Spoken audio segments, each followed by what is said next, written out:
इस कहानी को थोड़ा ध्यान से सुनिए क्योंकि यह कहानी आपकी जिंदगी बदलने वाली है। एक समय की बात है, महात्मा बुद्ध के सबसे प्रिय और करीबी शिष्य आनंद एक बार कहीं जा रहे थे। तभी रास्ते में उन्होंने देखा कि एक अधे उम्र का व्यक्ति एक चट्टान के ऊपर बैठकर रो रहा है। यह देखकर आनंद वहीं रुक गए और उस व्यक्ति के पास जाकर उसके दुखी होने का कारण पूछा। वह व्यक्ति अपने आंसू पहुँचते हुए बोला, मैं नहीं, पास के ही गांव का रहने वाला एक बदनसीब व्यापारी हूँ। मैं जो भी काम करता हूँ वही बिगड़ा जाता है। व्यापार के चक्कर में मैंने अपनी माँ और पत्नी के गहने गंवा दिए, अपने परिवार को खो दिया और यहाँ तक कि अब तो मेरा घर और खेत भी गिर भी। मुझे तो लगता है कि मेरी किस्मत ही खराब है। उस व्यक्ति की बात सुनकर आनंद बोले, तुमसे किसने कहा कि तुम्हारी किस्मत खराब है? जरा मैं भी तो जानूं कि तुम्हारी किस्मत में क्या खराबी है। व्यक्ति बोला, पहले मैं खेती करता था लेकिन हर साल उसमें घाटा होता था। कभी सूखा पच जाता तो कभी ज्यादा बारिश से फसल खराब हो जाए, कभी आवारा पशु फसल को नुकसान पहुंचाते तो कभी कीड़े मकोड़े और बीमारियां फसल को बर्बाद कर देते हैं। खेती से मेरे परिवार का गुजारा ठीक से नहीं चल पा रहा था, जिससे परेशान होकर मैंने खेती करना छोड़ दिया। व्यापार करने का निश्चय किया। मैंने पत्नी के गहने बेचकर अपना व्यापार शुरू किया, लेकिन मेरा व्यापार नहीं चला। शुरू में तो मेरे परिवार वालों ने मेरी आर्थिक मदद की, मेरा साथ दिया, लेकिन जैसे जैसे मुझे नुकसान होने लगा मेरे परिवार वालों ने भी मेरा साथ छोड़ दिया और मुझसे दूर हो गए। अब तो वह मुझे देखकर अपनी नजरें फेर लेते हैं और मुझे ही अपने परिवार की गरीबी और दुर्दशा का जिम्मेदार ठहराते हैं। अब तो मुझे अपना जीवन ही बोझ लगने लगा है। अक्सर मेरे मन में ख्याल आते हैं कि अपना जीवन ही खत्म कर लूं और मैं आज यहाँ आत्महत्या करने ही आया था, लेकिन हिम्मत नहीं जुटा पाया, इसीलिए इस पत्थर पर बैठकर रो रहा हूँ।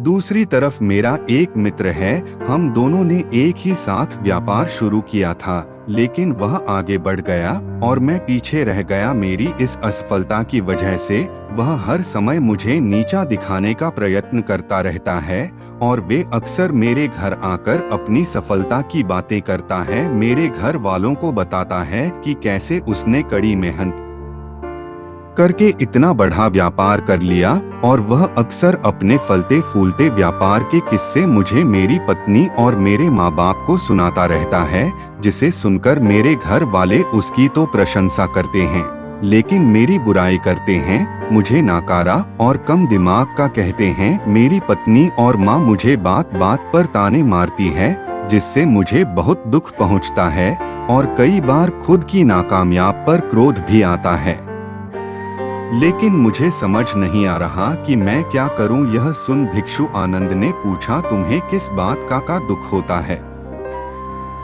अपने असफल होने का या फिर मित्र के सफल होने का सवाल सुनकर वह व्यक्ति एक पल के लिए सोच में फिर बोला, अगर सच कहूं तो मुझे अपने असफल होने का उतना दुख नहीं होता जितना कि मित्र के सफल होने का होता है। भिक्षु आनंद ने अगला प्रश्न किया, अगर तुम्हारा मित्र व्यापार में असफल हो जाता और तुम सफल हो जाती तो क्या तुम खुश होते? व्यक्ति ने कहा, हाँ, मुझे बहुत खुशी होगी। आनंद बोले, इसका मतलब कि तुम्हारी खुशी तुम्हारी मित्र पर निर्भर करती है। अगर वह चाहे तो तुम्हें खुश कर सकता है और अगर वह चाहे तो तुम्हें दुखी भी कर सकता है। तुम स्वयं से ना तो खुश हो सकते हो और ना ही दुखी हो सकते हो। भिक्षु की बातें सुनकर व्यक्ति थोड़ी देर के लिए सोच में पड़ गया और फिर बोला, आपकी बातें सुनकर मुझे कुछ आशा बन रही है। तभी भिक्षु आनंद ने कहा, जब हम किसी से आशा बांध लेते हैं तो उस पर निर्भर हो जाते हैं, फिर हमारी खुशी और दुख भी उसी पर निर्भर करने लगते हैं। इसीलिए सबसे बेहतर है कि तुम स्वयं सी आशा बांध। जब तुम ऐसा करोगे और साथ ही पूरी मेहनत और ईमानदारी से काम करोगे तो तुम्हें सफलता अवश्य प्राप्त होगी। तुम्हें लगता है कि तुम्हारा मित्र तुम्हें नीचा दिखाने आता है, दुखी करने आता है, पर अगर ईमानदारी से विचार करो तो वह बातें तो सच्ची ही कहता है। वह अपने संघर्ष और अनुभव की बातें बताता है, तुम उन बातों से बहुत कुछ सीख सकते हो। तुम्हें तो इसके लिए उसका धन्यवाद करना चाहिए कि तुम्हें घर बैठे इतने सारे अनुभव मिल रहे हैं। तुम अनुभवों का लाभ उठाओ, नई शुरुआत करो, ईमानदारी से कर्म करते जाओ, हार मत मानो, एक दिन तुम्हें सफलता जरूर मिलेगी। आज तुम जिसे अपना पूरा वक्त हो या बुरी किस्मत कह रहे हो, एक दिन यह बदल जाएगी और इसी के साथ तुम्हारी सोच और विचार भी बदल जाएंगे। और देखना, जब तुम्हारा अच्छा समय शुरू हो जाएगा तब तुम्हारा मित्र भी तुम्हें अपनी सफलताओं की कहानियां नहीं सुनाएगा, तुम्हें अपनी असफलताओं और परेशानियों की बातें सुनाई देगा, ताकि तुम उसकी बातें सुनकर भ्रमित हो जाओ, तुम्हारा आत्मविश्वास डगमगा जाए और तुम गलत निर्णय ले सको। लेकिन उस समय भी तुम्हें अपने ही बुद्धि का प्रयोग करना होगा, स्वयं पर विश्वास रखना हो। जिस प्रकार तुम्हारा मित्र आज तुम्हें दुखी करने आता है, वैसे ही वह उस समय भी तुम्हें दुखी करने आएगा, क्योंकि जिस तरह उसे दुखी देखकर तुम्हें मजा आता है, ठीक उसी तरह उसे भी तुम्हें दुखी देखने में उतना ही मजा आता है। व्यक्ति ने कहा, आपने सही कहा मुनिवर, लेकिन मेरा सबसे बड़ा दुख यह है कि मेरे परिवार के लोग भी इसमें शामिल हैं। वास्तव में मैं तो अपने परिवार के लिए अच्छा करना चाहता था, उन्हें खुश रखना चाहता था, लेकिन वह भी मेरी बातों और भावनाओं को नहीं समझ रही है, मुझे ही गलत कहते हैं और पिछले कुछ समय से तो वह मेरे साथ भी नहीं है।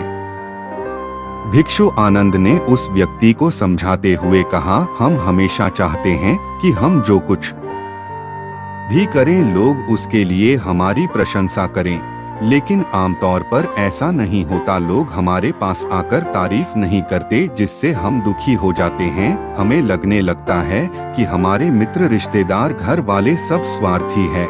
लेकिन अगर तुम किसी को अपना परिवार मानते हो और उसके लिए कुछ करना चाहते हो, तो फिर तुम ऐसा क्यों सोचते हो कि तुम दूसरों के लिए कुछ कर रहे हो? वास्तव में तुम अपनी खुशी के लिए कुछ कर रहे हो, क्योंकि उन्हें खुश देखकर तुम खुशी होती है। अगर ऐसा करते समय तो मानकर चलते हो कि तुम दूसरों के लिए कुछ कर रहे हो तो तुम दुखी रहोगे, लेकिन अगर तुम्हें लगता है कि तुम स्वयं के लिए कर रहे हो तो तुम खुश रहोगे, क्योंकि जब हम स्वयं के लिए कुछ करते हैं या करना चाहते हैं तो हमें इसके लिए सांत्वना की जरूरत नहीं पड़ रहती। भिक्षु आनंद की यह बातें सुनकर उस व्यक्ति के चेहरे के भाव पूरी तरह से बदल गए। उसने कहा, आप सही कह रहे हैं, मैं समझ गया कि अब तक मेरी किस्मत इसीलिए खराब थी क्योंकि वह दूसरों के हाथों में थी, लेकिन अब से मैं अपनी किस्मत को अपने हाथों में रखूंगा, फिर से प्रयत्न करूंगा, पूरी लगन और ईमानदारी से काम करूंगा, और जब तक सफलता नहीं मिल जाती है, चैन से नहीं बैठूंगा। उस व्यक्ति की बात सुनकर आनंद मुस्कुराए और उसे एक छोटी सी डिबिया देते हुए कहा, इस डिबिया को हमेशा अपने साथ रखना, इसमें एक ऐसा मंत्र है जो तुम्हें बड़े से बड़े दुख से भी बाहर निकाल लेगा। लेकिन इस डिबिया को तभी खोलना जब तुम्हारे सारे रास्ते बंद हो जाएंगे, कोई उम्मीद नजर न आए और तुम्हें लगने लगे कि सब व्यर्थ है, यह दुनिया व्यर्थ है और यहाँ रहना भी व्यर्थ है। व्यक्ति ने भिक्षु का धन्यवाद किया और उस डिबिया को लेकर अपने घर वापस आ गया। उसने नए उत्साह के साथ दोबारा अपने व्यापार की शुरुआत की और इस बार उसका व्यापार चल पार दहा। अपनी मेहनत और लगन के बल पर बस कुछ ही सालों में वह एक बड़ा व्यापारी बन गया। उसके परिवार वाले भी उसके साथ आ गए और उसका जीवन बहुत ही सुख शांति और समृद्धि के साथ बीतने लगा। लेकिन समय और किस्मत के खेल को आज तक ना कोई समझ पाया है और ना कोई समझ पाएगा। यह सदा एक जैसा नहीं रहता, यह बदलता रहता है। उस व्यक्ति के जीवन में भी बदलाव आया। वही व्यक्ति जिस राज्य में रहता था, उस राज्य पर पोसी राज्य के राजा ने हमला कर दिया।